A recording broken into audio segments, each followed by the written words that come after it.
Vos ordres, mon commandant. 14 juillet aujourd'hui, c'est bien, ça c'est bien. C'est la fête nationale. Ou la fête européenne, j'en sais rien. C'est encore la fête nationale. Ben écoute, c'est très bien comme ça, je viens de voir 2, 3 extraits là. Pas mal quand même, hein, pas mal. Hein. Il n'y avait pas foule. Hein.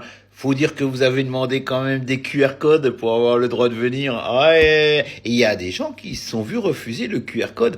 Bah c'est normal, hein, certainement qu'ils avaient des choses à te reprocher. Et tu risquais peut-être d'avoir des problèmes pendant que tu passais avec ton défilé. C'est pour ça. C'est bien quand même la fête nationale maintenant basée sur des QR codes. On n'arrête pas le progrès. Hein. Ah non, puis ce qu'il y a de bien, c'est que c'est la fête nationale partout en France, même à Oradour-sur-Glane. Ah ouais, Oradour-sur-Glane, pour ceux qui connaissaient pas, les jeunes, allez jeter un œil, vous allez voir Oradour-sur-Glane. C'est une horreur ce qui s'est passé là-bas. Mais aujourd'hui, c'est quand même la fête nationale à Oradour-sur-Glane. Et puis, mais je sais pas, je pense que les gens vont être un petit peu moins heureux à Oradour-sur-Glane de voir quand même qu'il y a les Ukrainiens qui défilent sur les Champs-Élysées alors que les Ukrainiens, fut une époque, et notamment lorsque ça s'est passé à Oradour-sur-Glane, faisaient partie de ceux qui ont fait un petit peu de nettoyage dans le village. Mais je dis ça, je dis rien. Hein. On a vu aussi Catherine Vautrin, hein, qui a bien fait sa petite propagande et qui a bien dit, raconter aux gens que on était là pour aider l'Ukraine contre le méchant envahisseur russe. Ah là là là là, alors qu'on sait tous ce qu'il en est, hein, réellement. Non, vraiment, ce 14 juillet, et puis, c'est l'unité de la France, c'est bien. Je t'ai vu passer, là, dans ta Jeep là avec tous ces beaux militaires qui sont persuadés qu'ils sont en train de servir la France. Oh ben qu'est-ce que tu veux. Moi aussi j'étais militaire une fois. Je me permets de dire ça parce que dans ma famille on a tous été militaires. Puis attention, dans toutes les armées, hein. Armée de terre, armée de l'air, marine. Moi j'étais à l'armée de l'air. J'ai été fusilier commando avec un clébard. Il était con mon chien, il s'appelait Index. Et d'ailleurs on l'a appelé comme ça parce que c'est celui-là qui m'a bouffé. Il m'a bouffé le doigt, il m'a bouffé l'index. Ah ben de toute façon c'est pour ça qu'il avait un nom pareil. Mais je suis pas resté longtemps à l'armée, non, parce qu'il voulait m'envoyer à Sarajevo, tu vois. Je te raconte un petit peu ma vie, vu que c'est la journée des armées. Ah ouais, alors je te raconte un petit peu ma vie. Il voulait m'envoyer quand c'était le truc à Sarajevo là. Et puis moi j'ai dit qu'est-ce que tu veux que j'aille foutre à Sarajevo? Moi j'ai signé, c'est pour défendre la France et les Français, c'est pas pour aller me faire chier à Sarajevo. Et du coup il y a eu mésentente entre nous. On est parti en manœuvre. J'étais énervé, j'ai cassé mon FAMAS contre un arbre.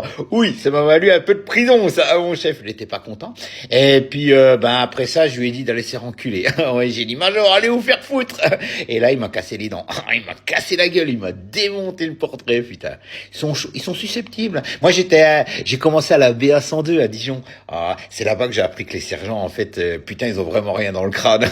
Mais pas que les sergents, en général, dans l'armée, quand même. Quand ils disent qu'ils t'effacent pour te reprogrammer, c'est pour remettre là-dedans le strict minimum. Pipi, caca, pensez, non, pas besoin, braille.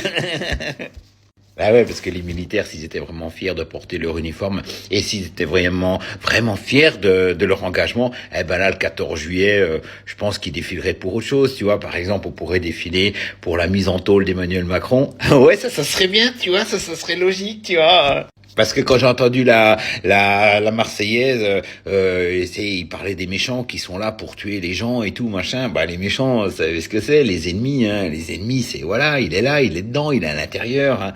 En tout cas, bravo pour cette armée européenne. Moi, je tiens à dire bravo. La France n'a plus rien à voir là-dedans. Il y a eu une espèce d'hymne qui a été chanté, très mal chanté d'ailleurs. Il y en a qui ont fait des compliments. Putain, n'écoutez pas les hymnes russes parce que vous allez pleurer, hein, les gens, hein, je vous le dis. Oui, je sais, je la ramène toujours avec la Russie. Mais bon, voilà, hein, décidément, tout est devenu de la merde dans ce pays et ça, c'est grâce à Macron. J'espère que t'es fier de toi, grand. Hein, c'est ton dernier défilé, à ce qui paraît, peut-être, on sait pas, tu sais, avec toi, les surprises. En tout cas, putain, j'espère que ça sera vraiment le dernier parce que, putain, comment on peut plus te supporter, grand? Je sais même pas comment te le dire. Je rêve d'un monde. Tu veux pas aller visiter une usine, des fois? Non? Ça marche bien les visites d'usine en ce moment. Mais je tiens à vous rassurer. Ce soir, il y a la nuit finale. Et ça va vous faire oublier tous vos soucis. Voilà les gens. Quels que soient vos problèmes, un petit ballon comme ça, un petit Mbappé, et ça y est, la vie est belle.